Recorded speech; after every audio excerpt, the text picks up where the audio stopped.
Hello everyone. The question given is A and B start a business.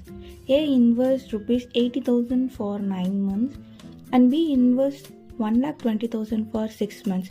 We have to find the B person share so that profit is 45,000.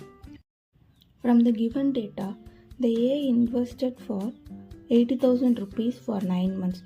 So the total amount invested by the A is 7,20,000. Next, the B invested 1,20,000 for 6 months. So the total amount invested by the B is 7,20,000. So we have to find the ratio between them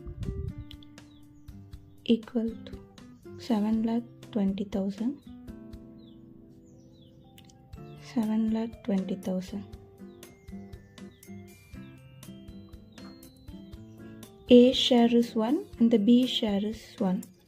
We have to find the B share so that B share divided by the total share, the profit given is 45,000.